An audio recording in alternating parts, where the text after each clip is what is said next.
Hello friends, welcome back to Life's Biology, and in this video we are going to talk about the COVID-19 vaccine Covishield. There are multiple vaccines are available right now, and Covishield is one of the most important vaccine that is used these days predominantly and which is approved by India as a conditional use. So what is this Covishield? And if you have queries about Covishield regarding how Covishield works and whether it's good to take Covishield or not, what are the side effects of Covishield vaccine, and also who should take it, who should not take it. If you want to know all about these questions, then watch this video to the end because we are going to explain all these queries.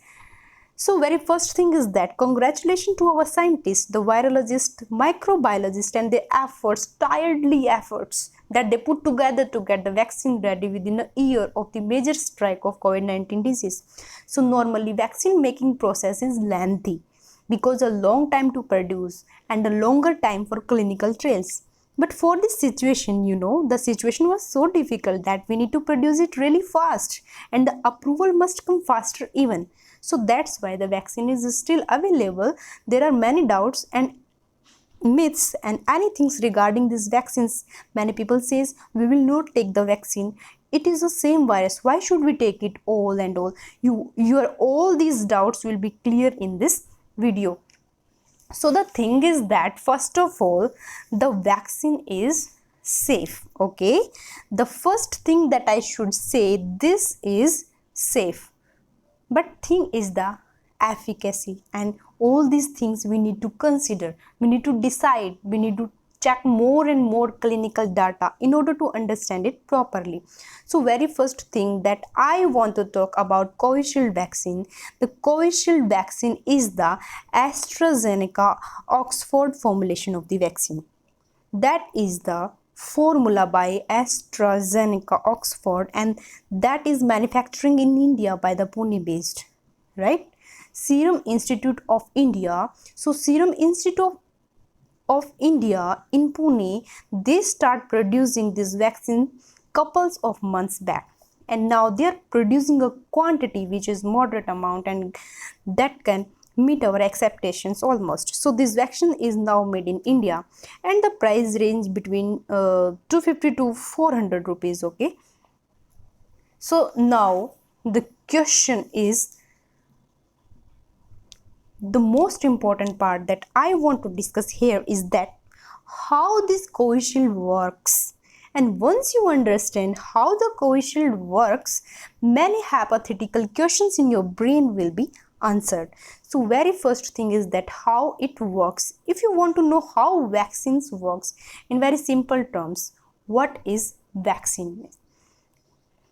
I can explain it in very simple term.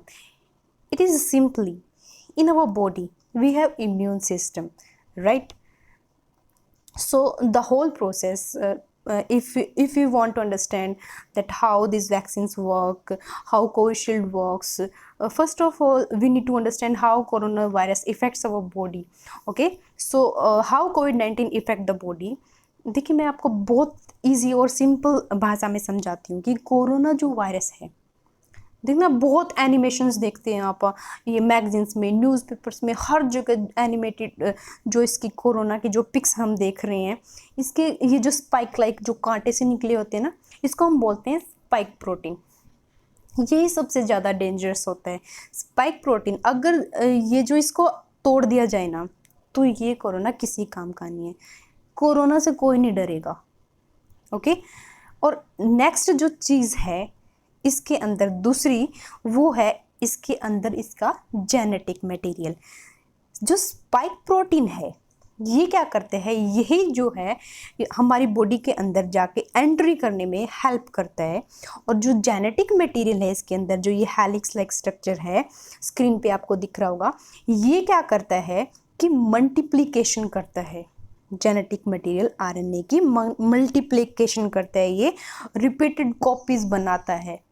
Okay, multiple copies बनाता है।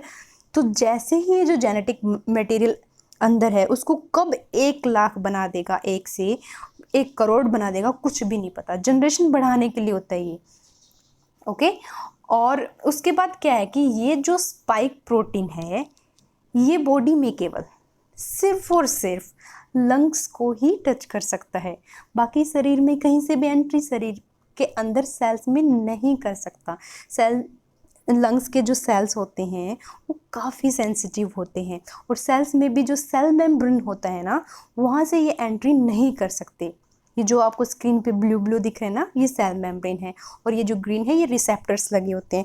क्या है कि जो ये cell membrane है कुछ specific चीज़ों को ही अंदर जाने देता है, जैसे प्रोटीन है, विटामिन्स है, इन सब को। बाकी जो नया कोई भी बाहर का पैथोजन, एंटीजन या इन्वेडर हम कह सकते हैं, कोई भी बाहर का फॉरेन पार्टिकल हमारी बॉडी से बाहर से जो जाता है उसकी एंट्री के लिए यहाँ हमारे स्पेसिफिक रिसेप्टर्स लगे होते हैं। ओके, और कोरोना का जो स्पाइक प्रोटीन है वो इसी रिसेप्टर पे आके चिपकता है और एंट्री करता है सेल्स के अंदर। ओके, और अंदर जाके क्या करता है, अपना वो जो जेनेटिक इंफॉर्मेशन दे देता है और ये लंग्स में ही जाता है, क्योंकि लंग्स के जो टिश्यूज़ होते हैं, जो सेल्स होते हैं, वो काफ़ी सेंसिटिव होते हैं। सो जैसे ही स्पाइक प्रोटीन रिसेप्टर से चिपकता है, रिसेप्टर उसको खींच के अंदर की तरफ ले जाता है। अंदर कोरोना का आरएनए जो जेनेटिक मटेरियल है वो बॉडी के अंदर जाके डीएनए से मैच करने लगता है। और ये जो हमारा न्यूक्लियस जो है ये बहुत सीधा साधा है। इसको पता है कि स्पाइक प्रोटीन से जो भी रिसेप्टर अंदर आ रहा है वो अच्छा है, मतलब ट्रस्ट वर्दी वाली बात होगी कि सब अच्छा है, जो आ रहा है अंदर एंट्री हो रही है ओके है। तो क्या करता है, इसको अंदर एंट्री दे देता है। फिर क्या करता है, ये इससे पूछता है कि जो कोरोना जो है ये पूछता है कि यहाँ पे रेप्लिकेशन प्रोसेस कहाँ होता है, इट मीन्स कि फोटोकॉपी कहाँ पे होती है। और रेप्लिकेशन का जो प्रोसेस होता है हमारी बॉडी में वो राइबोसोम करता है। राइबोसोम कॉन्टिन्यूसली प्रोटीन का सिंथेसिस करता है और इसमें क्या होता है कि राइबोसोम का काम ही है लगातार सिंथेसिस करना प्रोटीन का, और इसको नहीं पता कि क्या कॉपी करना है या क्या रेप्लिकेशन करना है, हम कह सकते हैं। तो ये जो कोरोना वायरस है रिसेप्टर के रास्ते से अंदर आ गया, फिर न्यूक्लियस से पूछ लिया कि फोटोकॉपी कहाँ होती है, आई मीन रेप्लिकेशन प्रोसेस कहाँ होती है। तो न्यूक्लियस ने इसको बता दिया कि राइबोसोम के पास जाओ, वहाँ चले जाओ, वो फोटोकॉपी करता है। और कोरोना जो है राइबोसोम के पास जाएगा और क्या करेगा, जो राइबोसोम प्रोटीन की कॉपी कॉन्टिन्यूसली कर रहा था उस प्रोटीन को हटा के अपना जेनेटिक मटेरियल रख देगा जो उसके अंदर आरएनए की फॉर्म में प्रेजेंट है। अब देखो, कोरोना वायरस अंदर गया था लेकिन राइबोसोम की मदद से अपनी हज़ारों कॉपीज बनाने लगा और लंग्स में कॉन्टिन्यूसली भर भर के कोरोना वायरस बनने लगे। अब अपनी ही बॉडी उसको कोरोना वायरस बना रही है। हमारी खुद की ही लंग्स, खुद की ही राइबोसोम कल तक प्रोटीन का सिंथेसिस करती थी, तो वहाँ वो क्या कर रही है, खुद का आरएनए उसने कोरोना ने रख दिया और उसको हटा के प्रोटीन वाले आरएनए को, और राइबोसोम उसी को सिंथेसिस कर रहा है। और ये जो रेप्लिकेशन प्रोसेस हो रहा है इसमें क्या क्या कॉपी हो रहा है, वो कोरोना की मल्टीप्लिकेशन हो रही है। पूरी लंग्स में कोरोना वायरस घूमने लग जाता है। तो हमारी बॉडी का जो इम्यून सिस्टम है ना, वो देखता है कि ये क्या चीज़ है और ये क्या आ गया। यहाँ पर पूरा इम्यून सिस्टम कंफ्यूज हो जाता है, उसको पता ही नहीं चलता कौन, लेकिन ये समझ जाता है कि ठीक चीज़ नहीं है, ये नुकसान कर रही है, इसको मारना चाहिए। तो हमारी बॉडी का जो इम्यून सिस्टम है इसको लगता है कि ये मार देगा, ये फाइट करता है, धड़ाधड़ फुल कंप्लीटली फाइट प्रोसेस करता है। तो हम लोगों को क्या होता है कि धीरे धीरे बुखार आना स्टार्ट हो जाता है, क्योंकि हमारी बॉडी का ये डिफेंस मैकेनिज्म है कि जब भी अंदर फाइट चलती है तो हमें क्या होता है, फीवर आता है। क्योंकि टेम्परेचर जो इंक्रीज़ होता है, जो बॉडी का टेम्परेचर इंक्रीज़ होने से जो छोटे मोटे जो वायरस हो, बैक्टीरियाज वगैरह, जो बाहर का कोई भी फॉरेन पार्टिकल हमारी बॉडी के अंदर जाता है तो वो मर जाए इसलिए। लेकिन ये क्या है, कोरोना मरता ही नहीं है, लगातार बढ़ता जा रहा है। तो इसमें क्या है कि जो वैक्सीन का क्या काम है, क्या करता है, वैक्सीन जैसे ही हमारे शरीर में लग जाती है इतनी ज़्यादा हमारी बॉडी में एंटीबॉडीज़ बन जाती है कि एंटीबॉडीज़ कोरोना को चारों ओर से घेर लेता है। जितने भी स्पाइक प्रोटीन है वो लॉक हो जाते हैं, लॉक होने लगेंगे और स्पाइक प्रोटीन डायरेक्ट रिसेप्टर के टच में नहीं आ पाएगा। तो यही काम है हमारी वैक्सीन का, बस सिर्फ इतना ही है। अब इसमें टाइम क्यों लग गया बनाने में? तो देखिए, ये जो जितने भी वायरस होते हैं वो ज़्यादातर आरएनए होते हैं, ओके, सिंगल स्ट्रैंडेड होते हैं, और आरएनए को बनने में ज़्यादा टाइम नहीं लगता, बहुत फास्टली, बहुत स्पीड से बनते हैं, जबकि डीएनए बनने में थोड़ा टाइम लगता है। तो वायरस जो बहुत जल्दी जल्दी बनने लगता है, तो जो हमारे जो साइंटिस्ट रिसर्चर्स हैं ये क्या कर रहे हैं, आरएनए को, इसी के आरएनए को, कोरोना के आरएनए को ही एक्सट्रैक्ट करके निकाल के जो वैक्सीन है, हमारी जितनी भी वैक्सीन हैं, ये एमआरएनए वैक्सीन है, इनको हम एमआरएनए वैक्सीन बोलते हैं। और क्या किया कि इस आरएनए को केमिकल से कमज़ोर करके इसकी नकल कर ली और इसकी सेम मिमिक करके, जैसे कोरोना के अंदर आरएनए था वैसा ही आरएनए बना लिया, सिंथेसिस कर लिया और एक कोविशील्ड मतलब वैक्सीन तैयार कर दी, डिफरेंट वैक्सीन तैयार कर दी है। और ये जो ओरिजिनल तो है नहीं, तो ये लैब में इन्होंने आरएनए से बनाया है, जो कि दिखने में उसी के जैसा है बिल्कुल, और उसको शरीर में एंटीबॉडीज बनने लगती है ज़्यादा से ज़्यादा। और इन वैक्सीन्स में एंटीबॉडीज़ को बढ़ाने के लिए भी केमिकल्स मिला दिया जाता है, तो ज़्यादा से ज़्यादा एंटीबॉडीज़ बनती है। Okay, so in case of Covishield, जब अगर हम कोविशील्ड की बात करें तो जो भी सारी कोविशील्ड है उसमें क्या है कि ना तो डेड सार्स को वायरस है और ना ही एक्टिव फॉर्म में सार्स को वायरस है। इट मीन्स जो कोविशील्ड है, because we are not taking SARS CoV 2 virus at all in Covishield. I can clearly assure you that a SARS-CoV-2 is not at all used in the formulation of Covishield vaccine. In turn, what is used, फिर क्या लिया जाता है यहाँ पे? यहाँ पे क्या है कि एक अनदर वायरस लिया जाता है, adeno virus. What is this adeno virus? क्या है ये? एक कॉमन फ्लू कॉजिंग वायरस है, and this adeno virus can actually, if you take it in live form, this adenovirus can simply make you sick 2 to 3 days. Some flu like fever, headache and all these things, that's it. So this is totally harmless virus, right? Let's say this is adenovirus. आपको screen पे दिख रहा है कि adenovirus जो है हमने as a genetic material लिया है, सो इसको एज अ जेनेटिक मटेरियल ले लेते हैं। Whether this genetic material is present in the adenovirus here, and what we know is that our immune system actually recognize the SARS-CoV virus by same pattern. देखिए, मैं आपको एक example देके बहुत easy way में समझाती हूँ।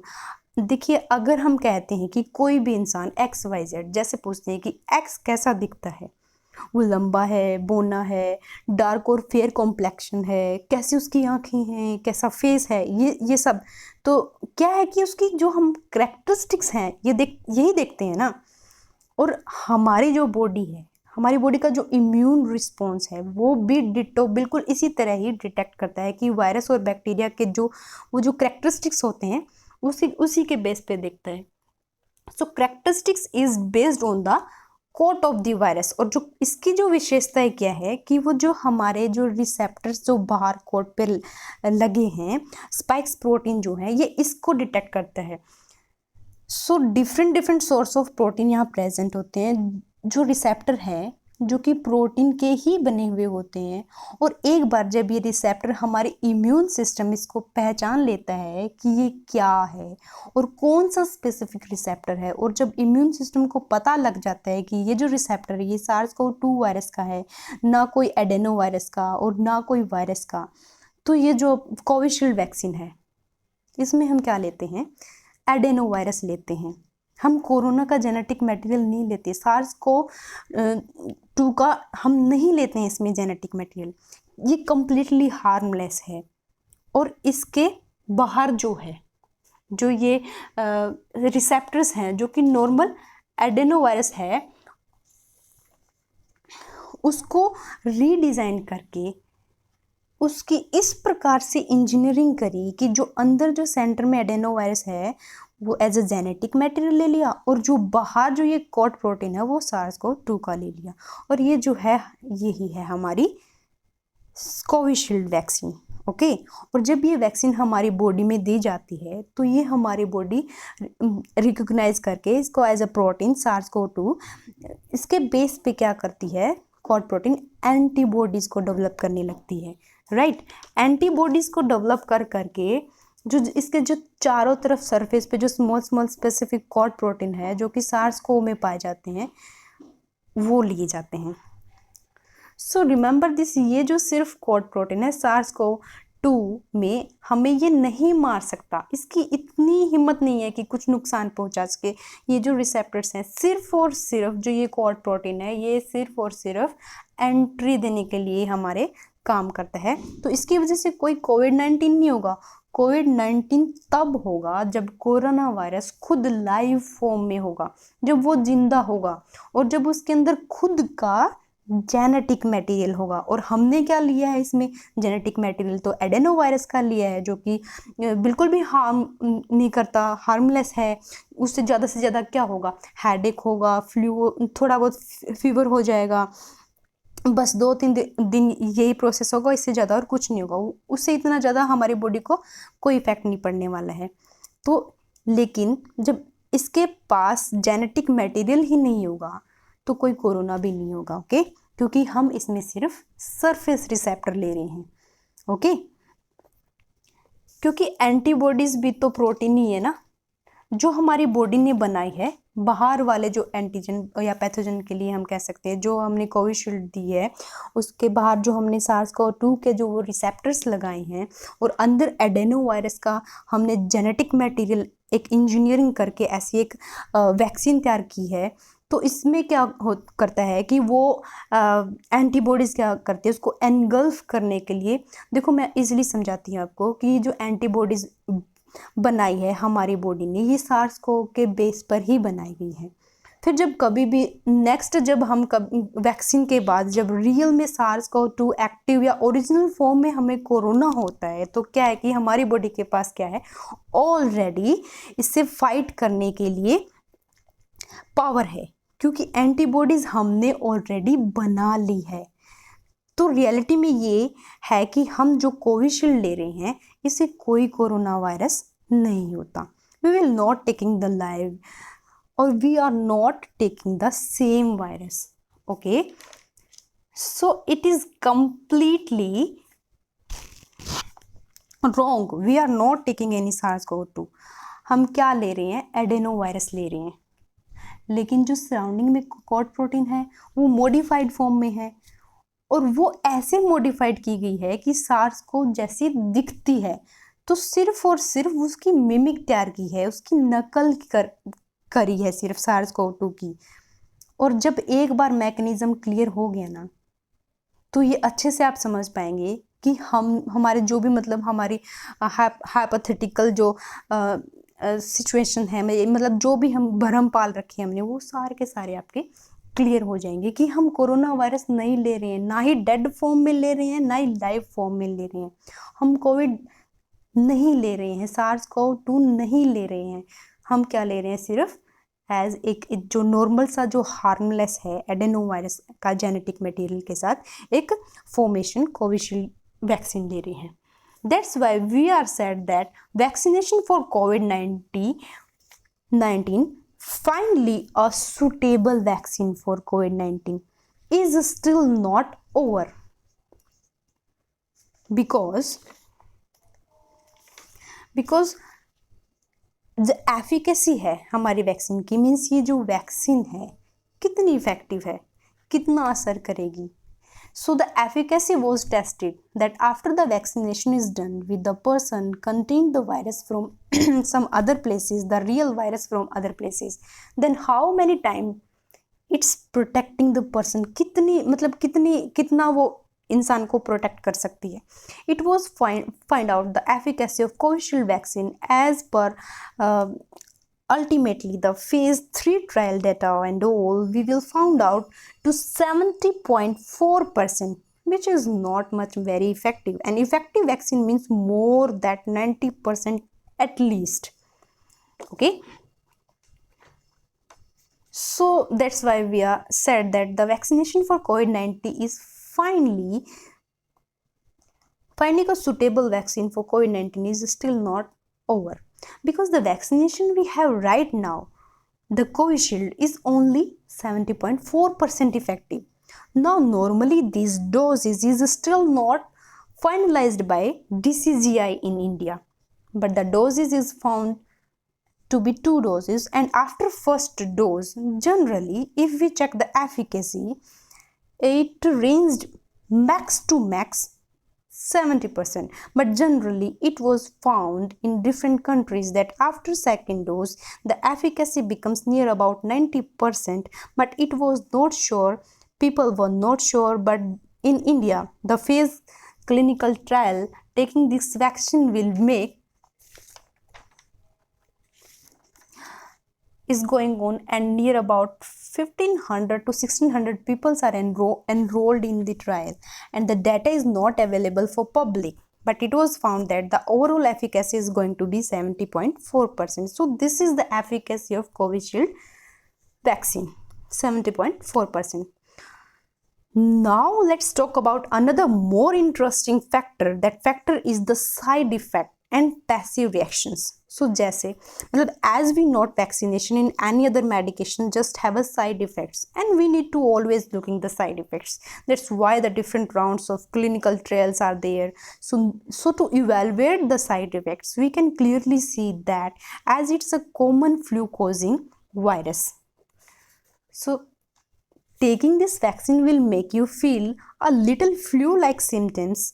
Okay, that's what happened. So flu-like symptoms will be there: mild fever, headache, muscular ache, dizziness, and tired body. Those things are there for 2 to 3 days, and then everything will be settled down. That is why going on. So that is what going on with Covishield vaccine. And one more thing, some people's, they are very less number of peoples, but some peoples are also they are reporting some sort of vomiting tendencies, but in very rare cases. So these are the side effects of the Covishield vaccine. So now the big question, should you get Covishield or not?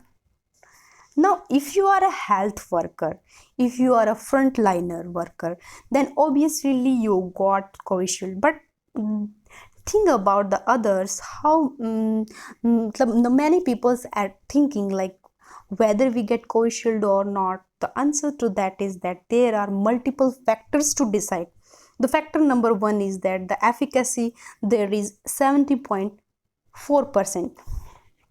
The second important factor, this regarding the side effect, the side effects are very simple of flu-like symptoms. So you are ready to take the vaccine, you need to be prepared yourself that you will have some sort of these flu-like symptoms, and there are some adverse effect regarding vaccination site itself because it's IV. So in vaccination site, whenever you will find out little bit of swelling, redness, those things may be there, maybe like every other vaccines, the swelling of the muscle and all may there or may not be there, but few like symptoms are very common. So you need to be get prepared for this. It's not like that just go there and take a vaccine, you feel absolutely okay, absolutely fine. This may be present for few people but may not be for other people, because your immune system is active. Your immune system is trying to do so much things in that 3 to 4 days to produce the antibodies. And whenever our immune system is super active, our body has several types of response, several type of effect and responses, and those responses will be present for few days. So you need to be mentally prepared for it once you want to take this vaccine. But the most difficult part right now is regarding the availability of this vaccine. because India is a super crowded country, and in order to get everyone vaccinated, it was calculated by the number of doses possible. So it's about 30 years or so. So it's not actually technically problem. So what we need to make sure, we need to make it available for a general audience. So it's very difficult to one or two factors is to produce this much of vaccine. So that's why we need to increase the production, and that's maybe increases in future. We are waiting for the phase 3 proper trial data to be published, okay? But right now we can say is that yes, right now there is a scarcity of this vaccination. Even happens in India is that earlier I know many people took the first shot of the Covishield, but they did not get the second shot because of the low supply of the Covishield vaccine. So they are giving single shot, but we know that is more effective after taking two shots in multiple gap of 3 to 4 weeks. So this is overall idea regarding Covishield. So if you are ready, few things like it's a good time to take, you can take it, but it's an advice that if you are going to take the vaccine, make sure that there are few things. If these things are present, you should not take this vaccine. One is that if you are a pregnant woman or a lactating mother, in this condition, nourishing mother and pregnant women must not do that because the clinical trials data is not out yet. Second thing, if you are on any kind of medication which includes blood thinner, generally the hypertension drugs and all, you should avoid it. And the third thing is, it is strictly avoided to take any alcohol 45 days after and before the vaccination. So this is another thing you need to take in your mind. There are these three factors are really important, okay? Apart from that, a person which healthy can take this as a flu like symptoms, okay? Fine, they can be vaccinated. And one piece of advice, one piece of tip, if you want to take vaccination for your whole family, make sure that few members get it first, then few members will get at later, because all the members get at the same day, everyone will have a flu like symptoms and maybe some sort of difficulties, then their whole family will not function properly. So in that case, it is better few person take it first and few person take it afterwards. So that's the idea all about the Covishield vaccine of COVID-19 vaccination. So that's all about it. If you like this video, please hit the like button, share this video with your friends and subscribe to this channel to get more and more videos like that. So that's all for today. Thank you. Bye bye.